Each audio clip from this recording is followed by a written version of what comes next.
Le voy a pedir que busque en su Biblia, por favor, el primer libro de Samuel. Primero de Samuel, vamos a estar estudiando este libro en el capítulo 1. Recordamos los dos domingos anteriores la situación del pueblo de Israel, ya estando en la tierra prometida, dos problemas mayores que ellos tuvieron una vez que ya habían tomado la tierra bajo la dirección de Josué, y es que habían obedecido a medias, ¿verdad? Su obediencia a Dios fue a medias.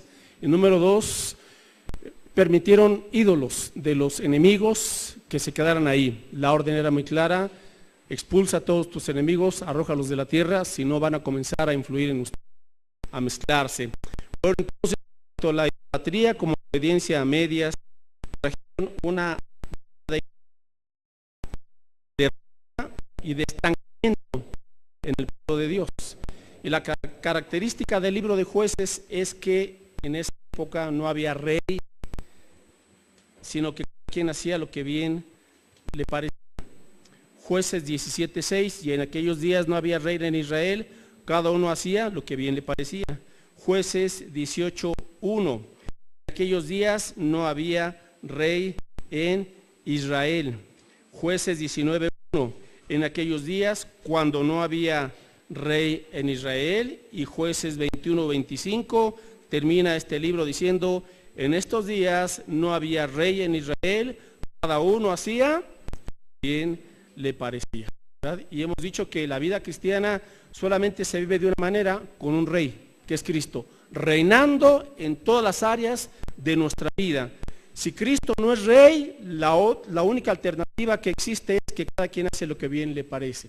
Comenzamos a vivir nuestra vida y a tomar decisiones en base a nuestro criterio, pero sin preguntarle al Rey de Reyes, a Jesucristo: Señor, ¿cuál es tu voluntad? Bueno, ese es el contexto en el cual se encontraba la nación de Israel, una época de apatía, de apostasía, de indiferencia. No había rey, ¿verdad?, en Israel. Ahora el propósito era que Dios directamente reinara sobre la nación de Israel. A eso se le llama una teocracia, el gobierno directo de Dios. Las naciones tienen una democracia, es decir, el gobierno del pueblo, ¿verdad? Así es que Israel quiso parecerse a las naciones paganas, y en un momento dado, como vamos a ver más adelante, le dijeron a Dios: Dios, pues no queremos tu gobierno, queremos otro rey como tiene el mundo. Y bueno, pues Dios les dio a ese rey, pero les advirtió: si ustedes establecen un rey terrenal, va a pasar esto y esto y esto y esto.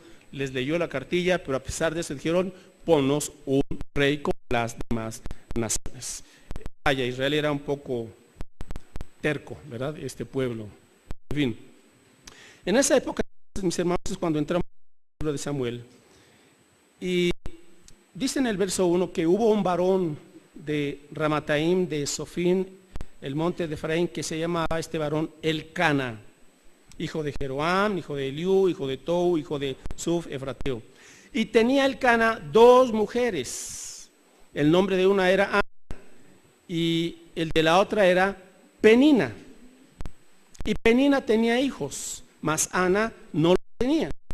Y todos los años aquel varón, o sea Elcana, subía a su ciudad para adorar y para ofrecer sacrificios a de los ejércitos en Silo, donde estaban dos hijos de Elí.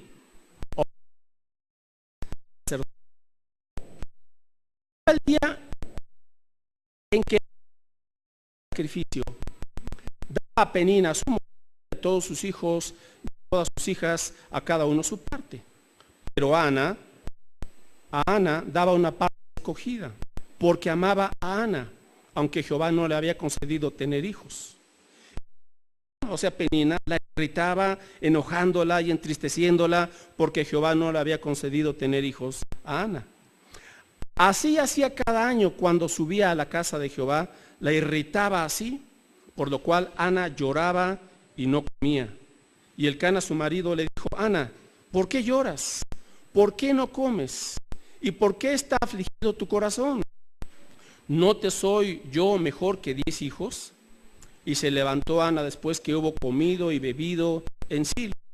Y mientras el sacerdote Elí estaba sentado en una silla junto a un pilar del templo de Jehová.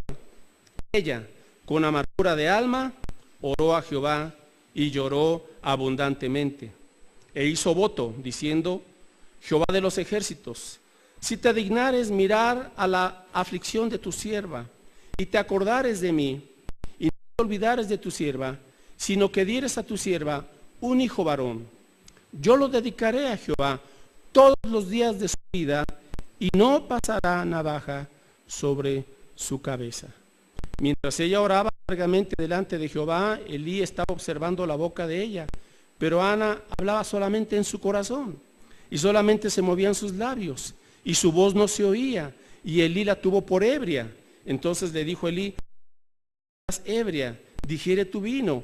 Y Ana le respondió diciendo: no, Señor mío, yo soy una mujer atribulada de espíritu, no he bebido vino ni sidra, sino que he derramado mi alma delante de Jehová. No tengas a tu sierva por una mujer impía, porque por la magnitud de mis congojas y de mi aflicción he hablado hasta ahora. Elí respondió y dijo: ve en paz, y el Dios de Israel te otorgue la petición que le has hecho. Y ella dijo: halle tu sierva gracia delante de tus ojos. Y se fue la mujer por su camino y comió, y no estuvo más triste. Oramos. Padre, gracias te damos. Invocamos tu nombre, Señor, tu presencia tan especial. Que podamos siempre, Señor, tener esta expectativa tan alta de ti, esta confianza en ti, ese respeto que tú mereces, ese amor y obediencia a tu palabra. Padre, oramos que limpie nuestras vidas en esta tarde, para que tu palabra no haya ningún estorbo, sino que al ser compartida, tu Espíritu Santo hable con convicción, con poder, traiga consuelo y fortaleza a nuestros corazones, y nuestra fe sea afirmada solamente en ti. Bendícenos, en el nombre de Jesús te lo pedimos. Amén.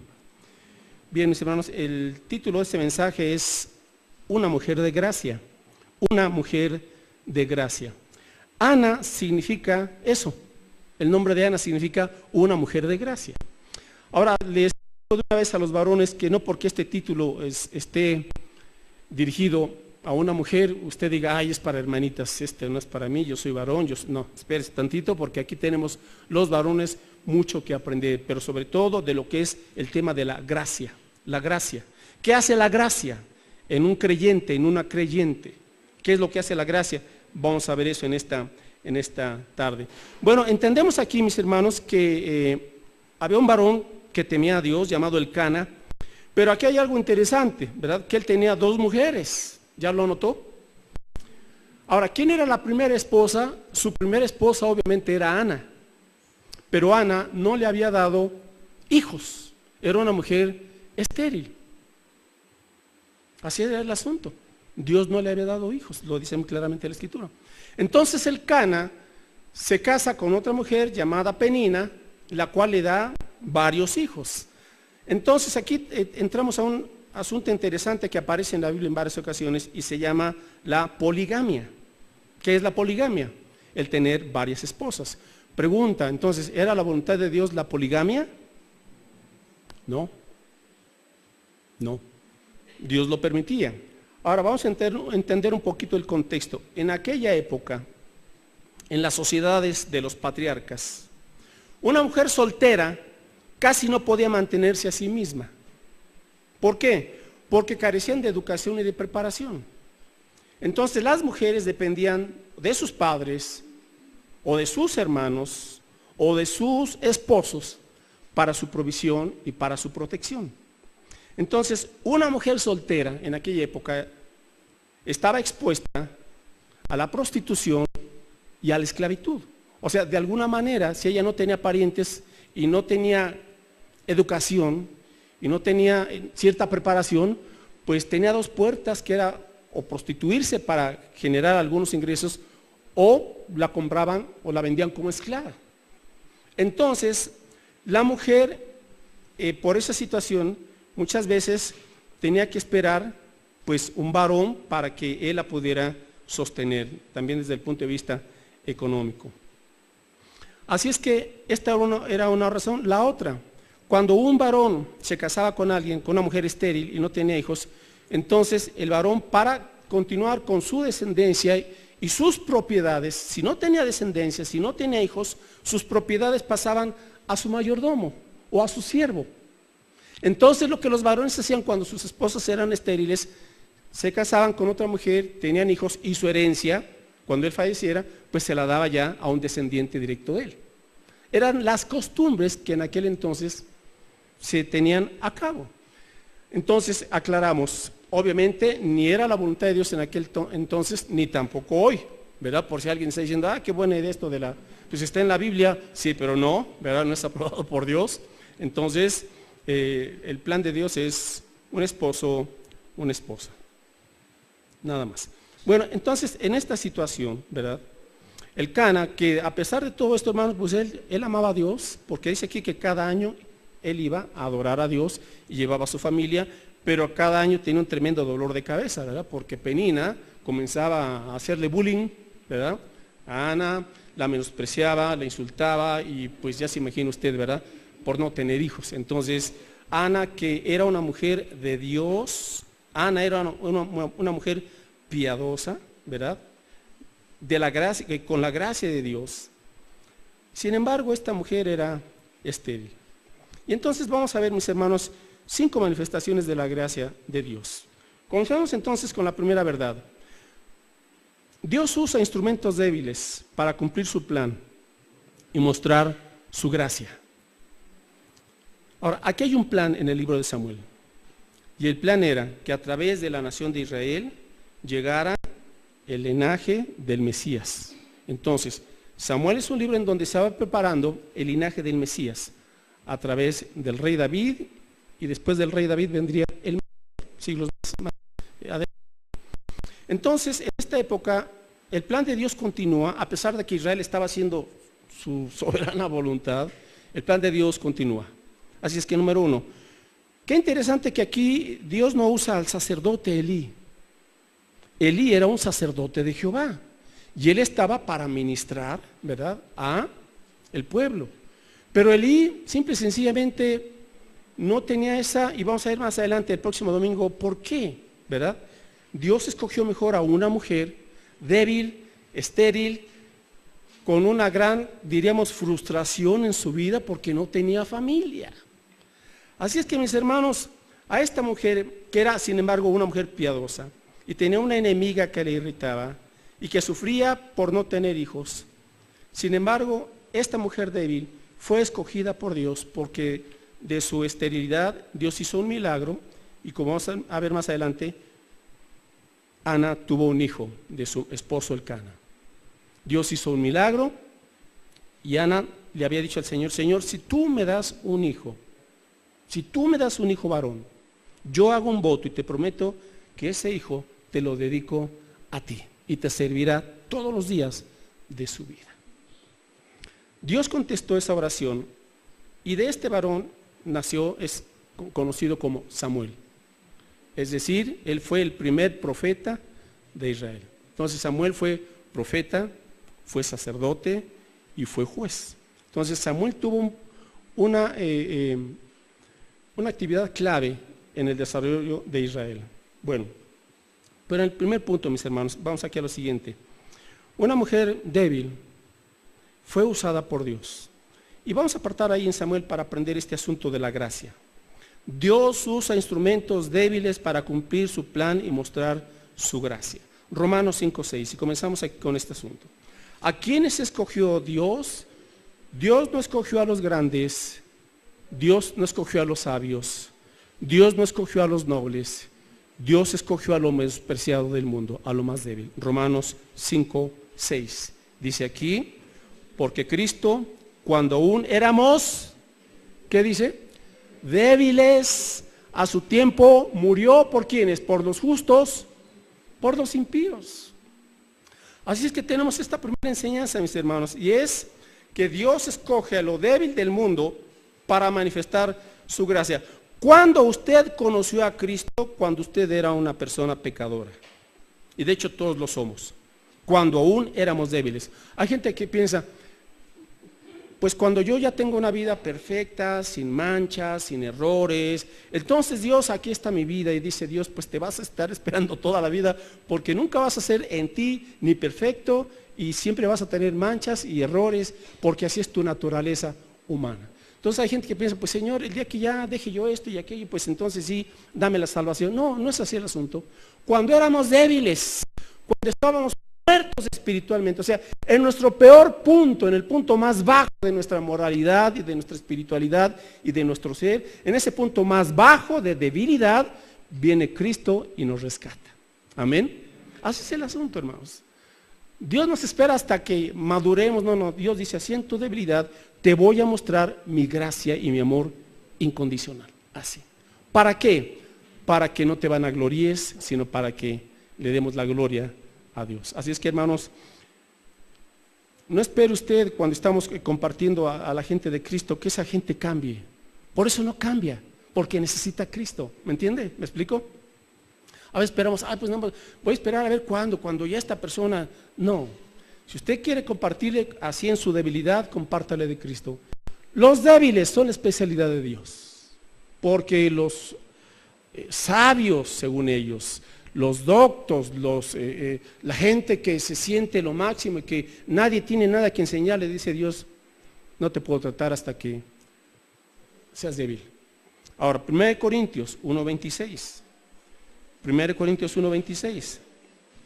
Y dice aquí el apóstol Pablo, 1 Corintios 1:26. Pues mirad, hermanos, vuestra vocación, que no sois muchos sabios según la carne, ni muchos poderosos, ni muchos nobles, sino que lo necio del mundo escogió Dios. ¿Qué? Lo necio del mundo escogió Dios para avergonzar a los sabios, y lo débil del mundo escogió Dios para avergonzar a lo fuerte.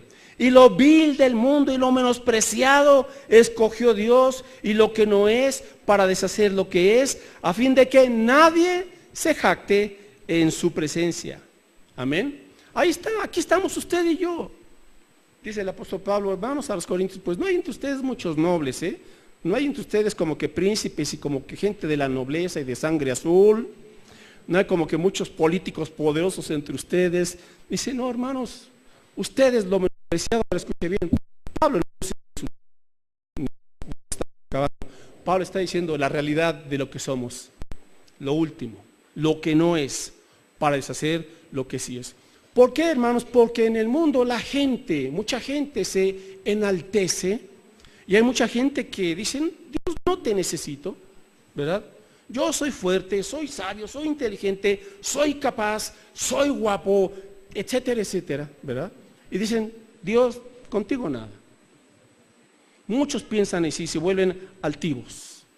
Les va bien en la vida, tienen buena economía, tienen buenas posesiones, tienen una excelente salud, etcétera, etcétera. Tienen todas las bendiciones, pero no reconocen que esas bendiciones provienen de Dios. Entonces, esa altivez de espíritu, ese decir, no te necesito Dios, tengo aquí palancas, estoy joven, tengo fuerza, tengo energía, ya terminé de pagar mi casa, ya terminé de pagar la colegiatura de los hijos, ya esto y aquello, aquí estoy, no te necesito, cuidado, porque en un segundo todo eso se puede venir al piso.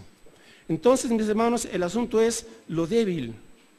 Dios lo escogió, lo débil.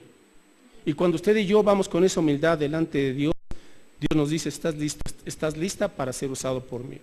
Ahora, aquí le va a dar una definición de gracia, porque de eso se trata este mensaje, de que Dios usa instrumentos débiles para cumplir su plan y mostrar su gracia. Ahora, gracia, ¿qué significa gracia? Tiene dos significados. Aquí le va el primero. ¿Qué significa gracia? Favor inmerecido, o el amor gratuito de Dios. Está bien. Esa es la definición que más conocemos. Pero aquí le va la segunda definición, que a mí me encantó. Yo la obtuve de un pastor en un libro que estaba leyendo, y dije, hasta que ahora entiendo lo que es la gracia. Porque como muchos creyentes piensan, la gracia es solamente para salvación. No, la gracia es para salvación, pero también es para santificación. O sea, la gracia no es nada más el comienzo del evangelio y hasta ahí lo dejamos. No, la gracia es el comienzo del proceso y el fin de la vida cristiana. O sea, usted no puede vivir sin la gracia de Dios. Entonces, gracia, escríbala. si trae sus hojas en un ojito, anótelo por favor ahí. Gracia es la fuente divina de fortaleza y poder que capacita para vivir vidas victoriosas en Jesucristo, a pesar de las circunstancias. Repito, gracia es la fuente divina de fortaleza y poder que nos capacita para vivir vidas victoriosas en Jesucristo, a pesar de las circunstancias. Ya escribió esa definición, léala con calmita y ahora podrá, y yo le voy a preguntar lo siguiente, va otra vez, sale. La gracia es la fuente divina de fortaleza. A ver, ¿me avisan ya? Bien. Y poder que nos capacita, vamos ahí, para vivir vidas victoriosas en Jesucristo, a pesar de las circunstancias. Eso es gracia. Ahora, reflexionen en esta frase ahorita y también llévensela a su casa. Pregunta, de acuerdo a esta definición que es bíblica, ¿podrá usted vivir algún día en victoria la vida cristiana? No, sin gracia no. Y ese es el problema de muchos creyentes que la vida cristiana la quieren vivir en su propio esfuerzo, en su propia inteligencia, en su propia capacidad, en la carne. Y no, hermanos, si usted dice que tengo este problema, este pecado, esta tentación, y usted hace votos en la carne, yo lo voy a vencer, no. Señor, acudo a ti, tu gracia, dámela para vencer esta tentación, para vencer estas dudas, para ser victorioso en tal o cual cosa. Señor, tu gracia, tu poder, tu fortaleza. Porque la gracia nos lleva a depender de Dios. ¿Amén? Bueno, Ana era una mujer de gracia, que a pesar de su debilidad, Dios hizo grandes cosas a través de Ana. Por eso comienza este capítulo de Samuel mostrándonos a una Ana con muchos conflictos internos, con frustración, con amargura, inclusive sintiéndose agredida. Pero hermanos, muchas veces los creyentes tenemos que reconocer que hay épocas en las que nos encontramos así como Ana, ¿o no?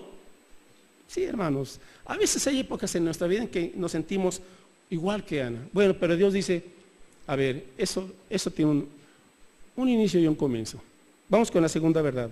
Que Dios usa nuestras necesidades y sufrimientos para manifestar su gracia y su poder. Dios usa nuestras ahora necesidades y sufrimientos para manifestar su gracia y su poder. Dios usó la esterilidad de Ana, ¿sí?, para darle un hijo muy especial, el cual fue Samuel. Hermanos, para nosotros el sufrimiento es un gran problema. Para Dios no, y no es que Dios sea insensible. Lo que pasa es que para Dios no hay nada imposible. Y a través del sufrimiento también Dios está trabajando en nuestro corazón y en nuestra mente. Y a través del sufrimiento Dios nos está haciendo varias cosas. Llevarnos a depender de Él, nos está purificando, nos está acercando más a Él. Entonces, no menosprecie el sufrimiento, porque Dios también está trabajando a través del sufrimiento. Y a través de esas necesidades, porque Dios dice, esto lo estoy usando para que veas más de mi gracia. Entonces, imagínese a Ana, que ella nunca se imaginó, pero le trajo a Dios su flaqueza, su debilidad, sus luchas, sus necesidades, y nos dice que lloró amargamente y estuvo ahí, quién sabe cuántas horas, derramando su corazón delante de Dios. Y aquí está la misericordia de Dios, mis hermanos.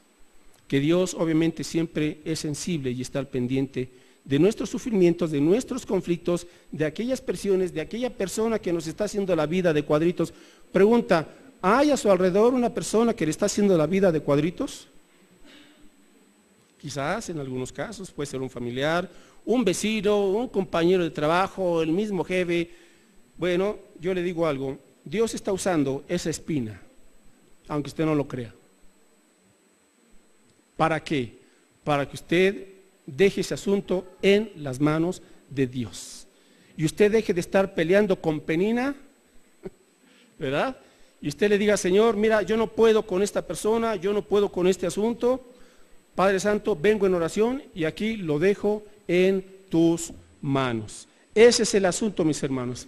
Porque usted no podrá cambiar el corazón de nadie, de ese enemigo, de esa persona que es su adversario.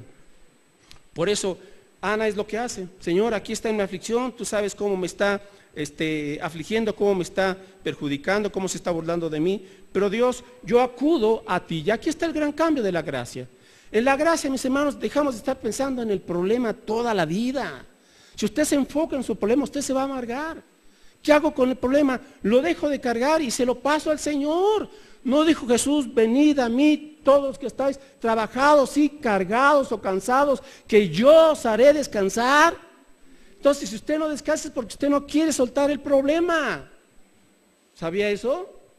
Ah, bueno, entonces.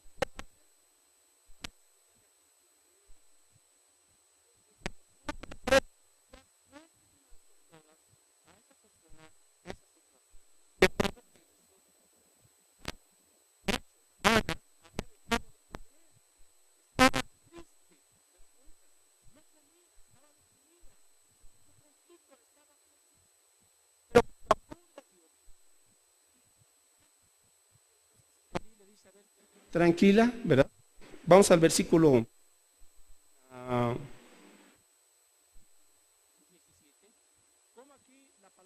varón de Dios, ¿verdad? De Elí, pues fue como un bálsamo para Ana. Mis hermanos, a veces traemos un problema atravesado, ¿verdad?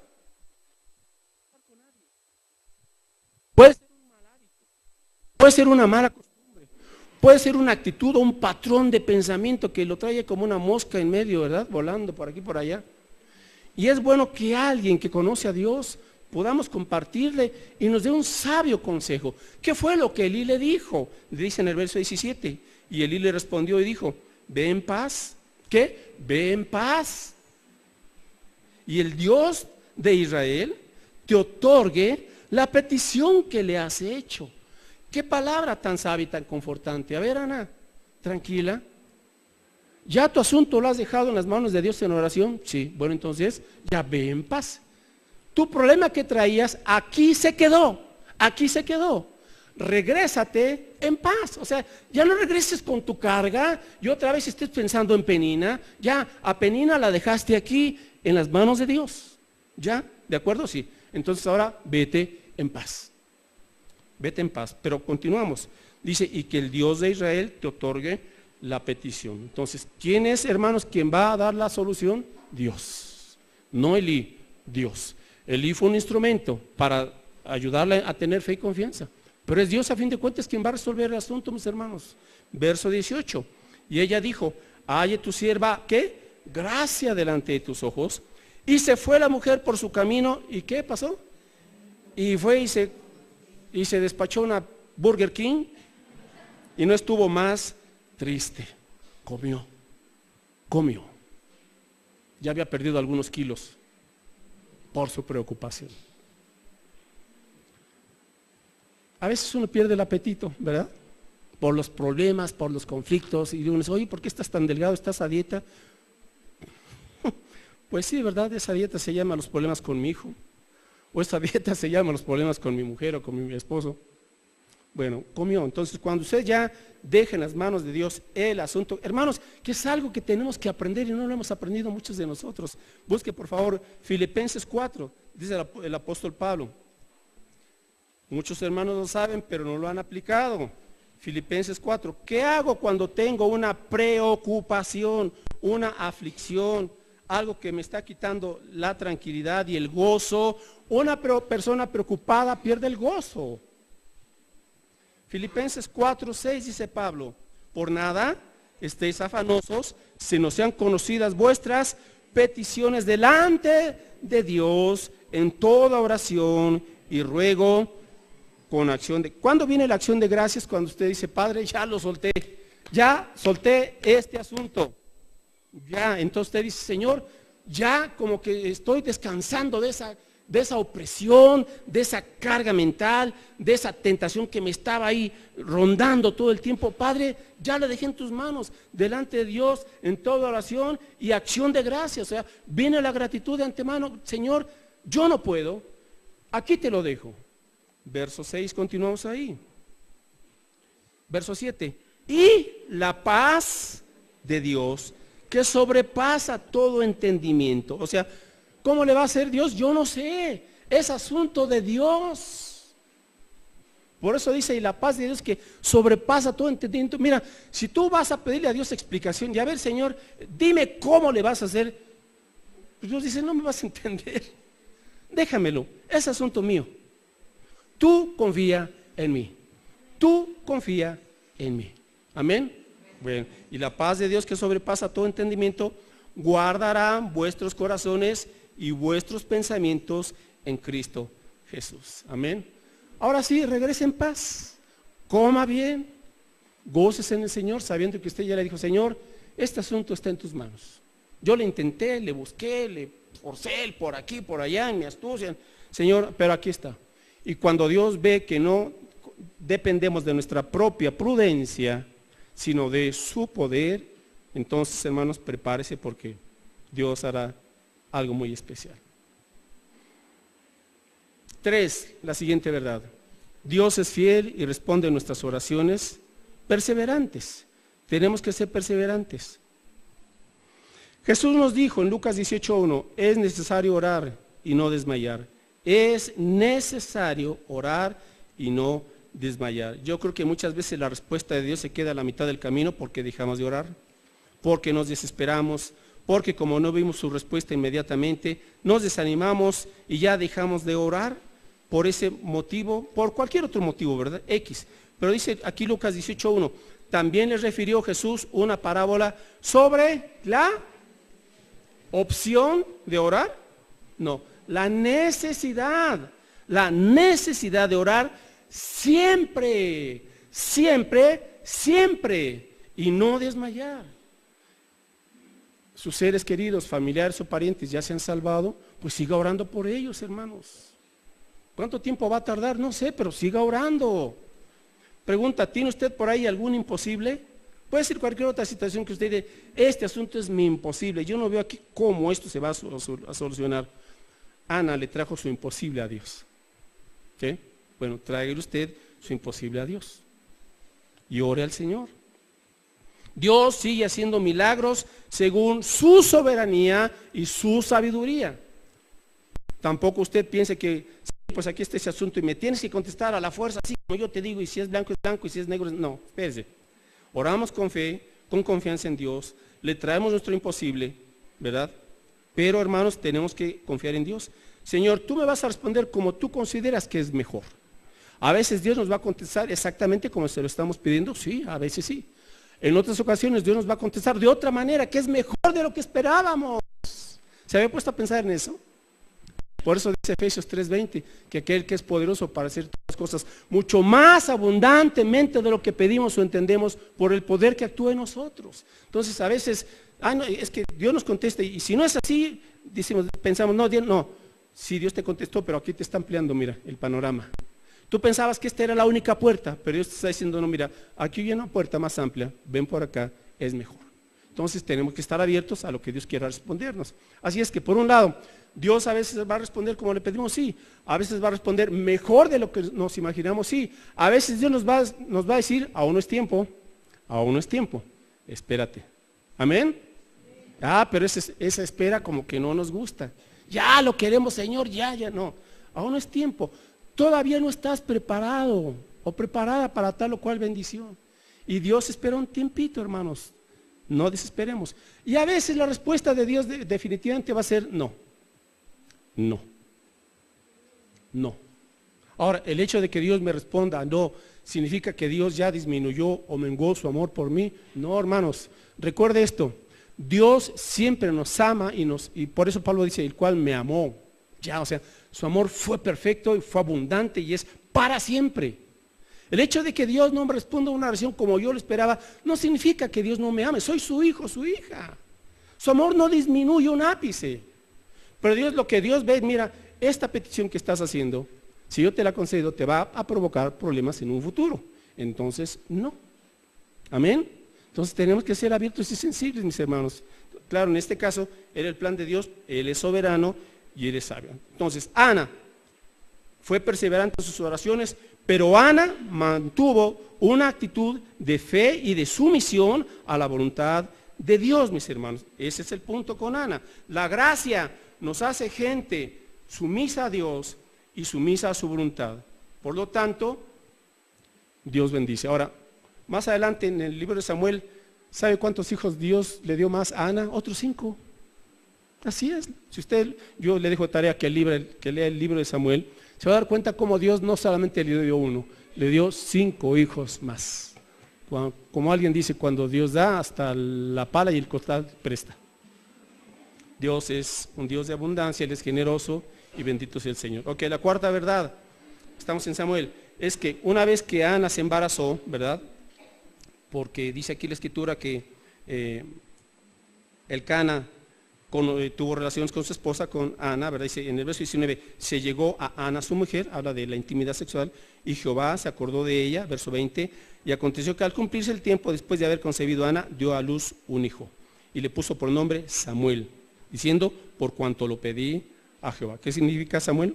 Lo pedí a Jehová, ¿verdad? Entonces Dios le contestó. Así es que esta cuarta verdad, mis hermanos, es Ana dedicó a su hijo al servicio de Dios y se ocupó en guiarlo en los caminos del Señor. Ella le había prometido, Dios, si tú me concedes un hijo varón, yo te lo voy a dedicar a ti todos los días, mi hijo te servirá.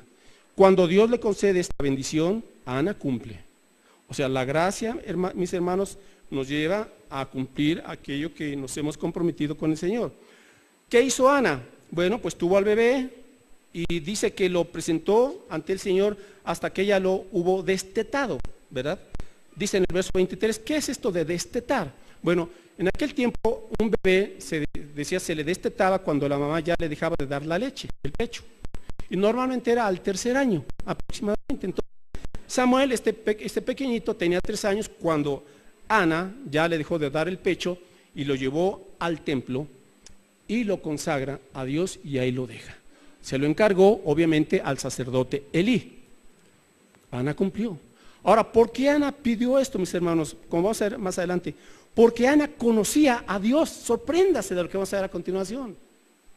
Ana, una mujer débil, con sus luchas y con sus problemas, pero a pesar de todo eso, Ana tenía un gran conocimiento de Dios. Yo no sé si más o igual a la par del sacerdote Elí, como vamos a ver ahorita. Pero Ana era una mujer piadosa, ¿sí?, que se ocupó en guiar a su hijo en los caminos de Dios. Pregunta para todos, y aquí va para los varones, no nada más para las mujeres. ¿Está usted guiando, obviamente, a sus hijos que todavía están en casa? ¿Está usted guiando a sus hijos en los caminos de Dios? Pregunta. ¿O usted es de las mujeres modernas que dicen, ay, este hijo, esta hija es un estorbo, no me deja hacer mi vida social, no me deja ir al gym, al gimnasio, ¿verdad? No me deja estar ahí jugando a la canasta con mis amigas, y aquí y allá, y la vida loca, y el antro, y aquí y allá? Mujeres modernas, open mind, ¿verdad? Con una mente muy abierta. Mis hermanas, no se me dejen llevar por las modas, todo eso es vanidad, se acaba, son modas, pero el que hace la voluntad de Dios permanece para siempre.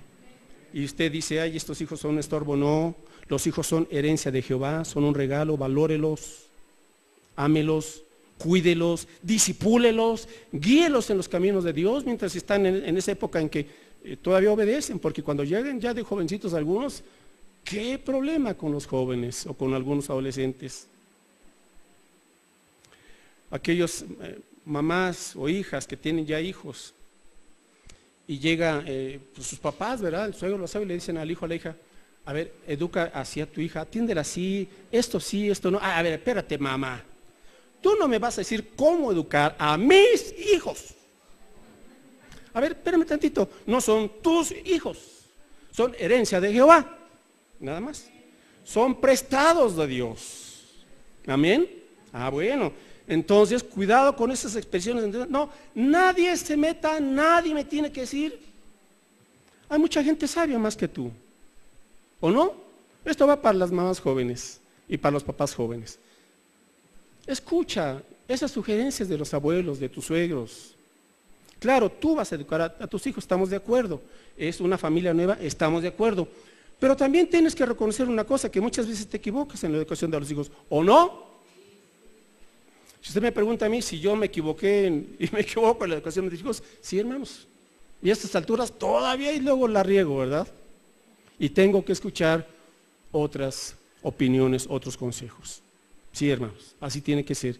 Si quiero yo guiar bien a mis hijos en el camino de Dios.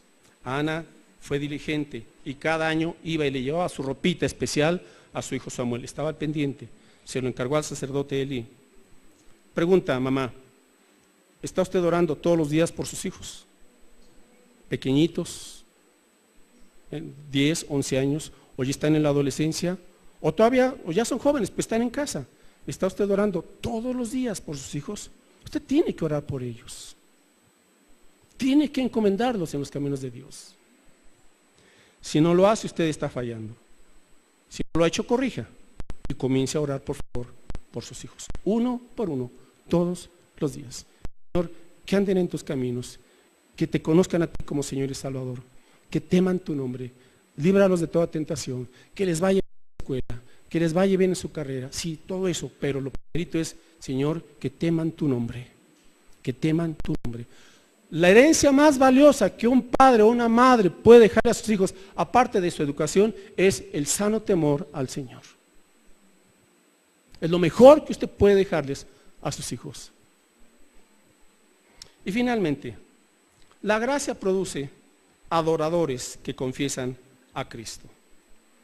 1 Samuel 2, después de que Dios le contestó a Ana, ¿verdad? Y ella dijo en el último versículo del capítulo 1, yo pues lo dedico también a Jehová, todos los días que viva será de Jehová, y adoró allí a Jehová. Aquí está una mujer piadosa, que lo que más le interesa es que sus hijos estén bien en los caminos de Dios. Capítulo 2. Y Ana oró y dijo, ahora aquí hermanos, no voy a explicar todos esos atributos, le doy una sugerencia. Solamente voy a mencionar 9 virtudes de Dios, 9 atributos de Dios. Este es un salmo. Y quien está lleno de la gracia de Dios va a compartir el nombre de Dios, el carácter de Dios. Aquí le va la primera característica de Dios. Por eso yo le digo que Ana tenía una comprensión y una profundidad de la grandeza de Dios. A propósito, ¿sabe usted lo que es la vida eterna? ¿Qué es la vida eterna? A ver, Jesús dijo una definición y esta es la vida eterna. ¿Cuál es? Que te conozcan a ti y a su Hijo Jesucristo. ¿Qué es la vida eterna? Conocer a Dios. Entonces, Ana conocía a Dios y vamos a ver por qué. Ok, número 1, dice, y Ana oró y dijo, mi corazón se regocija en Jehová, mi poder se exalta en Jehová, mi boca se ensanchó sobre mis enemigos, por cuanto me alegré en tu salvación. Ok, número 1, la salvación de Dios. Aquí tenemos este primer atributo, la salvación es de Dios. Dice aquí, dice Ana, me alegré en tu salvación. Un creyente no puede ser un creyente triste toda la vida. El creyente cuando entiende lo que es la salvación en Cristo se alegra. No tiene que tomarse una copita o fumarse un cigarrito para estar alegre, no. Cuando usted comprende lo que es la salvación de Dios, usted experimenta el gozo de Dios. Ok, número 2, otro atributo, dice en el verso 2, no hay santo como Jehová, porque no hay ninguno fuera de ti. Bueno, aquí hay 2 atributos. Número 1, Dios es santo. Aquí está otro atributo. Y otro más, Dios es único. Como vimos la semana pasada, lo demás son ídolos. Hay un solo Dios. Ok, seguimos. Porque no hay ninguno fuera de ti y no hay refugio como el Dios nuestro. Aquí está otro atributo. Dios es nuestra fortaleza. Él es nuestro refugio. Seguimos, verso 3, otro atributo de Dios. Dice aquí, no multipliquéis las palabras de grandeza y altanería. Cesen las palabras arrogantes de vuestra boca, porque el Dios de todo saber es Jehová. Entonces, otro atributo, la sabiduría de Dios. El Dios de todo saber. Continuamos. Y a Él le toca el pesar las acciones. O sea, Él conoce el corazón. Seguimos, verso 4. Los arcos de los fuertes fueron quebrados. O sea, la fortaleza humana un día se acabará. Y los débiles se ciñeron de poder. Los saciados se alquilaron por pan y los hambrientos dejaron de tener hambre. Hasta la estéril ha dado a luz 7 y la que tenía muchos hijos languidece. ¿Te acuerdas, Penina? Ahí está, ¿verdad? La que se burlaba de Ana, pues al ratito sin duda alguna que tuvo tremendos problemas. Bueno, verso 6. Jehová mata y él da vida. Él hace descender al Seol y hace subir. Jehová empobrece y él enriquece, abate y enaltece. Él levanta del polvo al pobre y del muladar exalta al menesteroso para hacerle sentar con príncipes y heredar un sitio de honor. Es decir, aquí nos encontramos con la providencia sustentadora de Dios. La providencia sustentadora de Dios. Los éxitos que tienes, dale gracias a Dios. Nunca permanecerás como un pobre menesteroso, porque Él te levantará tarde que temprano si le conoces. Amén. Bien, seguimos. Porque porque de Jehová son las columnas de la tierra, estamos verso 8, y Él afirmó sobre ellas el mundo. Es decir, aquí tenemos el poder de Dios. Él creó el planeta. Bueno, verso 9, Él guarda los pies de sus santos. Es decir, Dios nos protege y nos cuida.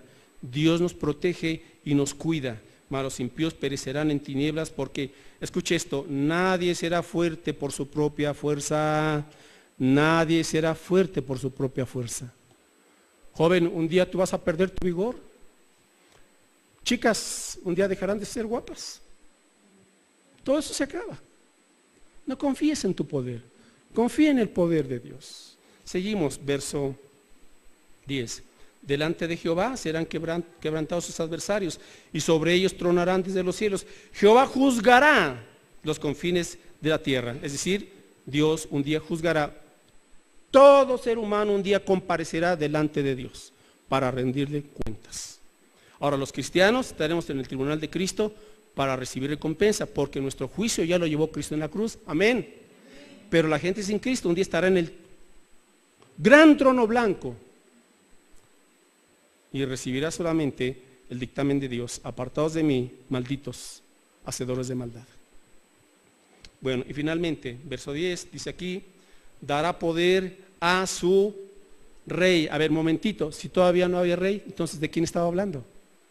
Del Mesías. Del Mesías. Y exaltará el poderío de su ungido.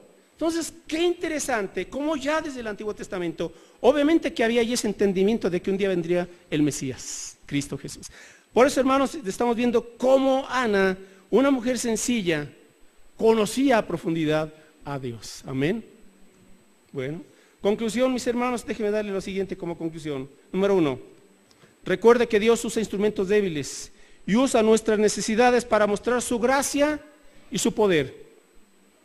2, confíe en el Señor, sea constante en la oración y ponga en las manos de Dios sus imposibles.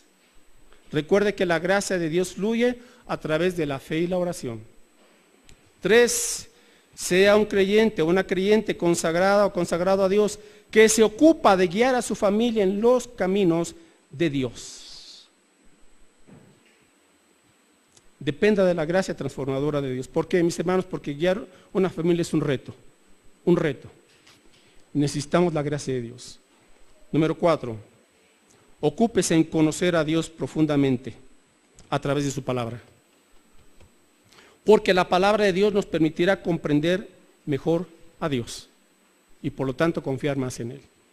Y finalmente, adore a Dios, dele gracias como Ana, gócese en el Señor, glorifique a Dios, dé testimonio de la gracia del Evangelio de Jesucristo. Amén. Porque solamente el Evangelio de Jesucristo es el poder de Dios para salvación. Oramos. Padre, gracias por tu palabra, gracias porque podemos aprender de tus siervos y de tus siervas, como en este caso Ana, esta mujer de gracia, a quien tú, Señor, manifestaste tu misericordia, tu gracia, tu poder, y vimos cómo tú usas instrumentos débiles, lo que no es, lo menospreciado del mundo, lo vil.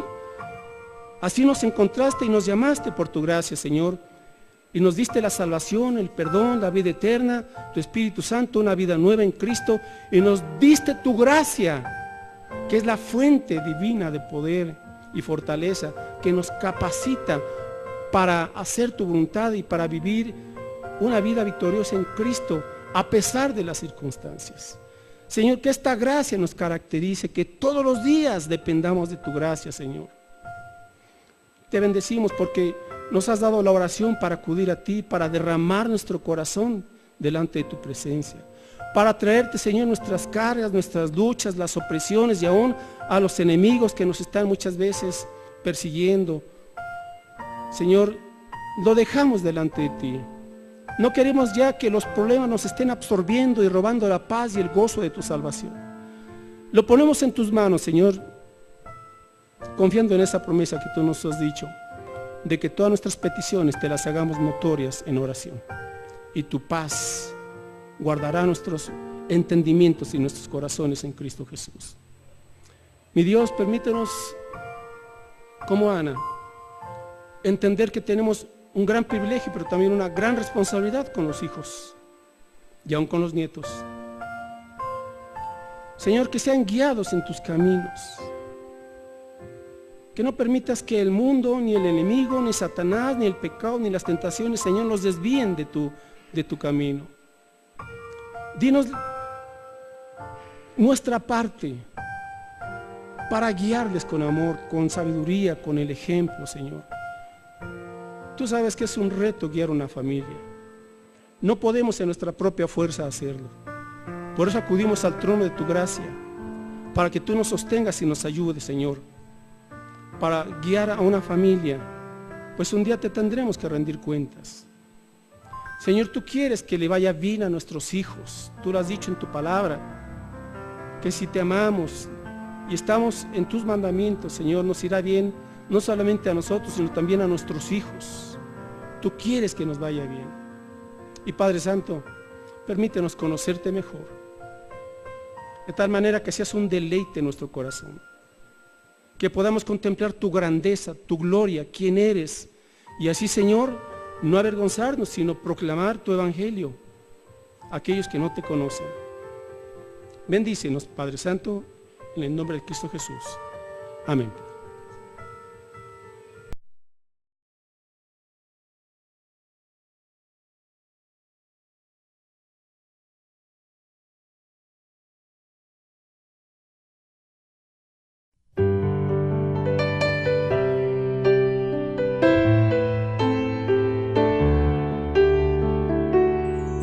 Thank